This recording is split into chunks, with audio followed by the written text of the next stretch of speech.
impacta de lleno en los trabajos del futuro, en los jóvenes que hoy, en un contexto de pandemia, se tuvieron que educar. ¿Cómo va a ser su futuro laboral después de vivir esta situación? No la escuchamos a Leticia, por lo menos no en el piso, no sé si la están escuchando. Buenas noches, ¿me escuchan? Ahí está. Leticia, buenas noches, te escucho perfecto. ¿Qué tal? Buenas noches a todos y todas, un gusto participar del programa.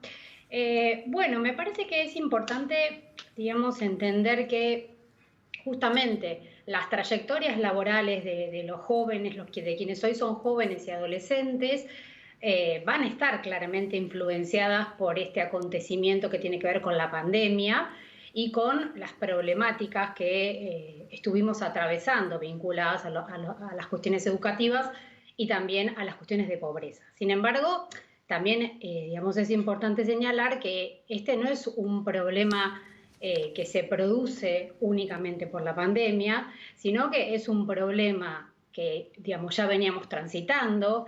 En 2019 teníamos, según el INDEC, aproximadamente un 35% de pobreza, y eso ahora, con los últimos datos que nos aportó el Observatorio de la Deuda Social de la Universidad Católica, sí. Digamos, la pobreza ha llegado a más del 40%, ¿no? Entonces, digamos, de alguna manera la pandemia lo que hace es potenciar un proceso, digamos, y situaciones que existían previamente.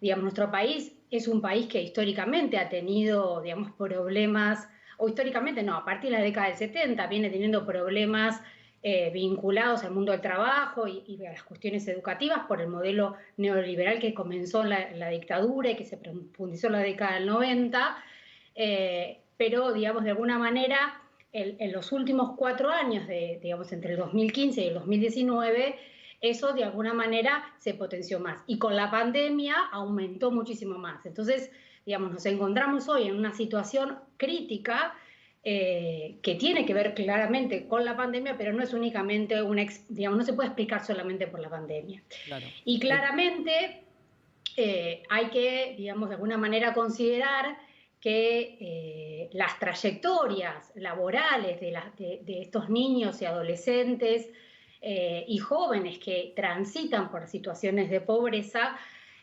van a estar de alguna manera condicionadas en el futuro por aquello que desde los sistemas políticos se puedan desarrollar. Cuando digo esto, digo porque es muy común hablar cuando hablamos de las trayectorias laborales de las personas, decir, bueno, a ver, ¿cuáles son los diferentes trabajos que las personas tienen? ¿Cuáles son los diferentes trabajos a los que las personas van desarrollando a lo largo del tiempo? Y uno lo mira desde el propio sujeto, pero en realidad la explicación no tiene que ver solamente con qué es lo que la persona pudo hacer en diferentes momentos de su historia de vida laboral, sino también en cuáles fueron las posibilidades y los condicionamientos a las que esas personas se vieron, digamos, enfrentadas, ¿no es cierto? Claro. Entonces, ahí es muy importante... Leticia, hay un punto central que me parece que estás tocando en base sobre todo a la experiencia hasta que obviamente la Argentina lamentablemente tiene con respecto a la pobreza, es si decir de alguna manera que un niño que nace pobre está condenado a ser pobre toda su vida. ¿Eso es así o existe alternativas o herramientas que pueden sacarlo de esa situación? No, digamos, un niño que nace pobre no está condenado a ser pobre. Tiene posibilidades de ser pobre, pero no está condenado a ser pobre. Justamente por esto que yo venía diciendo. Porque un niño que nace en la pobreza puede esforzarse mucho por estudiar, digamos, seguir, digamos, si lo pensamos en términos educativos, hacer una trayectoria educativa continua, seguir todos los pasos y los grados y los niveles de primaria y secundaria, pero, digamos, si no existe un sistema, nosotros los sociólogos lo llamamos un marco contextual, pero tiene que ver con un sistema político, educativo, laboral, que propicie la posibilidad de desarrollar esas trayectorias educativas en principio y luego laborales, tampoco esa persona, por más que se esfuerce, va a poder salir de la pobreza. Con esto quiero decir que es muy importante, y en Argentina lo tenemos un poco precarizado, un poco degradado, pero lo tenemos al fin, que es un sistema educativo, digamos, que históricamente ha sido público y gratuito, y eso de alguna manera es una garantía, una posibilidad macrosocial para los sujetos para poder desarrollar trayectorias educativas que les permitan salir de la situación de pobreza. ¿Y por qué digo esto? Porque en otros países, como por ejemplo, no necesitamos mirar Europa, si miramos Chile, si miramos Colombia, la educación pública no necesariamente es gratuita. Claro. Si pensamos, por ejemplo, en términos de la universidad, que mucho se ha dicho y discutido en la universidad sobre si los pobres llegan o no a la universidad, en la Argentina la universidad es pública y gratuita, y eso es una condición de posibilidad, genera posibilidades para que aquellos adolescentes, estudiantes, jóvenes, que logren terminar el secundario puedan insertarse en la universidad y hacerla de manera gratuita, hacer su carrera de manera gratuita. Eso es una condición de posibilidad que, por ejemplo, en Chile no existe. Quien quiera estudiar en la universidad, habiendo sido pobre, tiene, por ejemplo, pobre, y no solamente pobre, sino desde un nivel socioeconómico medio, de una clase media, tienen, por ejemplo, que sacar un crédito. Claro. Yo tengo muchos colegas que vienen de las clases trabajadoras y que para poder recibirse han tenido que sacar créditos que aún hoy, 20 años después de haberse recibido, continúan pagando. Entonces, Leticia, tengo acá sí. mis compañeros que también te quieren preguntar para ir avanzando. Nico. Dale. Sí, ¿cómo le va, doctora? Buenas noches, Nicolás Luca la saluda. Quería preguntarle respecto de la actualización que tiene el sistema educativo frente a las demandas laborales mundiales, ¿no? Porque si estamos hablando del acceso de los chicos a la escuela y al mismo tiempo vemos que el mercado laboral se está volcando más a manos de obras calificadas que manos de obras primarias, uno se pregunta si los programas están actualizados para que cualquier chico tenga la misma oportunidad independientemente del poder adquisitivo que les garantice una educación privada de excelentísima calidad o una educación pública. ¿Está a la altura la educación argentina para ese futuro que es cada vez más presente? Sí, en mi opinión, hay varias cuestiones, digamos, que pensar en relación a eso. Primero, digamos que si uno mira la historia de la educación argentina, digamos, quienes son estudiosos de las cuestiones vinculadas a la educación pública argentina, lo que viene sosteniendo es que existe un mayor nivel de terminalidad educativa, de secundario, por ejemplo, que en épocas pasadas, pero que lo que existe también es una segmentación del sistema educativo. Es decir, que hay escuelas públicas educativas que tienen distintas calidades educativas. Y eso sí es un problema. Y es un problema que, por ejemplo, las universidades están tratando de atender a partir de un conjunto de programas que lo que intentan es acompañar y retener a los ingresantes para poder, de alguna manera, acompañarlos, valga la redundancia, en el desarrollo de los primeros años en el sistema educativo. También esto es algo que pasa a nivel mundial, no solamente que, digamos, es algo que pasa en la Argentina. Digamos, a nivel mundial se ha extendido el nivel educativo de la población. Si lo comparamos con los años 60 o 70, había muy poca población que, por ejemplo, terminaba el secundario. Y hoy, a nivel internacional, se sostiene que hay un mayor porcentaje de la población que termina el secundario. El problema es que también, pensado en términos no solamente de lo que la persona puede hacer, sino lo que el sistema le ofrece a la persona, es cuál es la demanda de trabajo que aporta el mercado laboral. Doctora. Porque las personas se pueden formar un montón, pero si no hay demanda de ese profesional en el mercado de trabajo, bueno, ahí ya tenemos un problema. Doctora. Entonces, sí. No, Giselle Romo la saluda, ¿cómo le va? ¿Qué tal? No, porque queríamos seguir con las preguntas. ¿No hay un uso político de la pobreza? Se lo pregunto porque, como usted bien dijo, desde los años 70 pasaron todos los gobiernos de todos los colores y la pobreza estructural siempre es la misma, un 30%. Y le pongo un ejemplo clásico. Formosa, según el INDEC, es una de las provincias más pobres de la Argentina y tiene un gobernador que está desde hace 26 años. Evidentemente, con 80% de empleo público y clientelismo político que se hace muchísimo en el país, de todos los colores de los partidos, digo, evidentemente a Infran le sirve tener una provincia pobre porque está en el poder desde hace 26 años. ¿No hay un uso político de la pobreza? Eso depende, en mi opinión, digamos, eso ya implica una mirada más política que sociológica, que es lo que yo puedo aportar. Pero desde mi punto de vista, si hay o no un uso político depende de el político, depende de el partido político o de el movimiento, etcétera.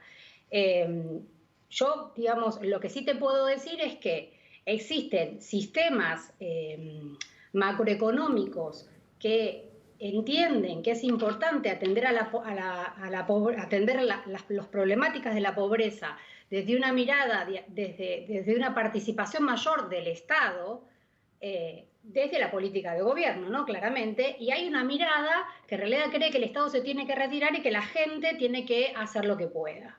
Entonces, digamos, desde ese lugar... El equilibrio debería ser, ni un extremo sí, ni digamos, el otro. En realidad no hay equilibrio posible. O estamos en un modelo de inclusión. No, pero por eso le puse el excluyente. ejemplo de Formosa, claramente. Formosa es una de las provincias más pobres de la Argentina. Y el mismo gobernador que sigue ganando. Entonces, evidentemente, hay políticos que les sirve mantener a la gente bajo la pobreza. Bueno, eso, vuelvo a decir lo mismo, esa es una mirada particular, una apreciación, digamos, particular. Yo no podría realmente hacer una apreciación desde ese lugar, porque mi mirada es una mirada más científico-académica, y entonces, digamos, yo tendría que hacer una investigación en profundidad sobre lo que acontece realmente en Formosa para poder hacer esa aseveración. Leticia, pero sí, digamos, sí. Bueno, muchísimas gracias. Sí, la verdad que da para mucha tela para cortar. Es un tema muy, muy interesante. Te agradezco muchísimo tu participación en Hoy Nos Toca. No, por favor, muchas gracias y un gusto. Y este tema de la pobreza también nos lleva a preguntarnos en el plano de la educación si no se generan cada vez más desigualdades, en base también a lo que planteaba la doctora en Ciencias Sociales, porque quizás hay oportunidades, pero para cierta clase social, y aquellos que nacen con menos oportunidades quedan en desventaja. Hay que tener en cuenta que cuando se hizo las pruebas PISA nos sorprendimos todos que había un número enorme de chicos que no sabían... Básicamente, en realidad no sabían comprender textos. Exacto. Ni cálculos matemáticos básicos, y eso que no estaba segmentado entre pobres y ricos. Ahí no hay segmentación, ahí el problema es educativo. Totalmente. Si encima no tenés acceso a la educación, el problema es doblemente grave. Pero por eso hice la pregunta que hice. Si la educación, los que tienen acceso a la educación, no reciben la educación para el mundo que viene, estamos en serios problemas porque es un mundo que requiere cada vez más calificación. Así es. Y hablábamos de la encuesta de UNICEF y para eso vamos a hablar con Olga Izaza, que formó parte, digamos, de esta encuesta que realizó en la Argentina esta organización internacional. Olga, muy buenas noches y muchas gracias por atendernos. Buenas noches para ustedes y para todas las personas que nos están escuchando. Olga, estábamos obviamente en el comienzo del programa analizando algunos de los datos que pudieron recabar con esta encuesta de UNICEF y la verdad que preocupa y mucho un dato que tenía que ver con, por ejemplo, aquellas familias que recurrieron a endeudarse para comprar alimentos y cómo eso de alguna manera evidencia que estamos ante un grupo enorme, una porción enorme de la sociedad con problemas de acceso al alimento, que eso se traduce, me imagino, en otras cuestiones dentro de esa familia, como justamente lo que tiene que ver con una educación de calidad, por ejemplo. ¿Cómo lo ven ustedes en ese sentido? Bueno, efectivamente, uno de los datos que relevamos en esta tercera ronda de información nos muestra que cerca del 40% de las familias con niños y niñas han visto disminuidos sus ingresos laborales.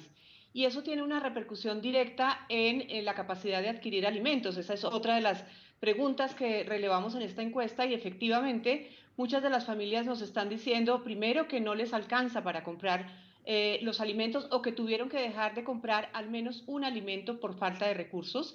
Y también nos está diciendo justamente que tuvieron que endeudarse para comprar algún alimento. Eso es lo que nos muestran todos estos datos, es la precariedad de las condiciones actuales y efectivamente el incremento de la pobreza en familias con niños, niñas y adolescentes, que es una de nuestras mayores preocupaciones.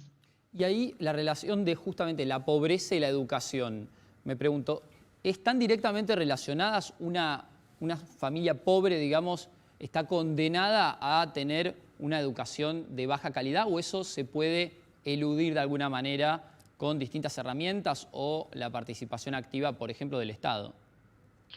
Bueno, lo que nos ha evidenciado la pandemia son las inequidades que ya existían. Desafortunadamente, todavía había muchas brechas que el país debía cubrir en materia de educación rural, por ejemplo, o de las personas que viven en grandes centros urbanos, en los barrios periféricos o marginales.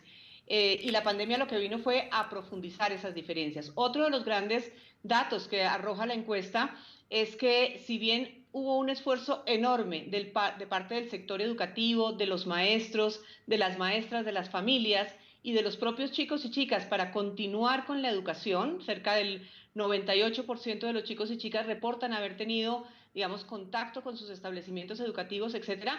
De todas maneras, un dato que también nos preocupa es que los adolescentes mismos dicen en una proporción muy significativa que ellos perciben que sus aprendizajes no fueron todo lo que deberían haber sido.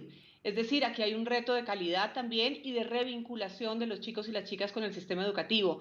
La educación es lo que nos puede dar esperanza en este contexto de pandemia y por eso desde UNICEF estamos diciendo con mucha certeza que la prioridad para el año 2021 debe ser el retorno de los chicos y las chicas a las aulas en las mejores condiciones de seguridad posibles. Sí, ¿qué tal, Olga? Giselle Rumo te saluda. Ahora, bueno, un dato, por ejemplo, que me llamó la atención es que el 40% de los adolescentes que no trabajaban antes de la pandemia tuvieron que hacerlo y dejar, por supuesto, los estudios para poder llegar a fin de mes.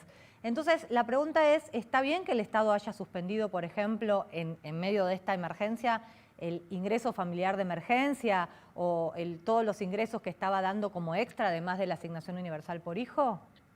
Bueno, lo primero que tenemos que reconocer allí es que el Estado ha hecho un esfuerzo enorme. Son 900 millones de pesos los que se han invertido para apalear, digamos, para mitigar en parte el efecto de la pandemia. Si eso es suficiente, pues bueno, en estas circunstancias nunca nada es suficiente, pero realmente nosotros queremos resaltar el esfuerzo y las familias mismas lo refieren. Nos están diciendo que están recibiendo la tercera ronda de la IFE y también están recibiendo la asignación universal por hijo, la tarjeta alimentar. Nosotros desde UNICEF hacemos un llamado para que en el marco del espacio fiscal actual se mantengan el mayor tiempo posible estas ayudas que sin duda van a ayudar a activar la economía y el esfuerzo que sabemos que también se tiene que hacer en la reactivación de los empleos y de los ingresos para las familias. Sí, Nico. ¿Cómo le va, licenciada? Le hago una consulta desde el punto de vista de lo que engloba también a la educación, que no es solamente la educación, sino en el caso de los chicos es la vinculación, los amigos, el chico o la chica que les gusta, el espacio de esparcimiento, el griterío en los recreos y todas esas cuestiones. ¿Cómo afecta, o cómo, si pudieron medir, o cómo cree usted que afecta a la estabilidad, a la psiquis de los chicos, un parate de 13 meses acumulados, menos si tomamos los 15 días que hubo de clases efectivos en marzo, pero de casi 13 meses sin vincularse con sus compañeros, y si eso puede generar consecuencias a largo plazo en un futuro adulto? Bueno, hay varios datos que en ese sentido no son tan alentadores. Nosotros podemos decir que los chicos y las chicas no la han pasado bien durante la pandemia y no la han pasado bien justamente por estas razones que ustedes están mencionando. Primero, ellos nos reportan miedo. El miedo ha estado presente en las tres relevamientos que hemos hecho. Vemos que ese miedo bajó un poco en la última encuesta, pero todavía hay una proporción muy importante de adolescentes que dicen estar asustados. También cuando observamos el cambio de hábitos en los niños más pequeños, vemos que ha habido alteraciones del sueño, alteraciones en los hábitos de comida, los niños y las niñas seguramente están más irritables, hacen más pataletas y esos son expresiones de lo que ellos están viviendo durante esta pandemia. También hemos visto que ha habido un incremento de la violencia intrafamiliar con digamos, un poco el relajamiento de las medidas de control social.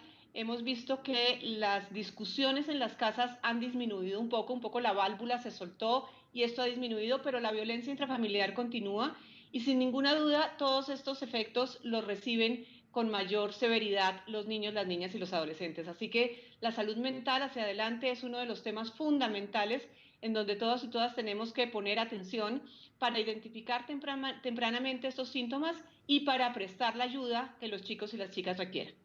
Olga, no la quiero despedir sin antes consultarle, quizás trazando un objetivo de mediano y largo plazo, no sé si UNICEF tiene el dato, pero de cuánto tardan de alguna manera aquellos que caen en la pobreza, las familias con niños que caen en la pobreza, en salir de esa situación y sobre todo en la Argentina. ¿Se puede proyectar eso, digamos, de cómo puede estar la Argentina en 3, 5, 10 años? Bueno, los análisis que nosotros hemos hecho basados en la información sobre la caída del Producto Interno Bruto, lo que nos dice es que va a haber un efecto de rebote, que esto tiene, digamos, un piso y que esperamos que durante el año entrante haya una recuperación rápida de los ingresos y eso obviamente se traduce también en una disminución de la pobreza. Pero son muchos los factores que intervienen en esto y tendremos que estar muy vigilantes para verificar que ojalá así lo sea. Olga, muchísimas gracias. A ustedes muchas gracias, feliz noche. Hasta luego. Es un tema central, a mí me preocupa muchísimo en el sentido de pensar que venimos acumulando nuevos escalones de pobreza década a década, lo hemos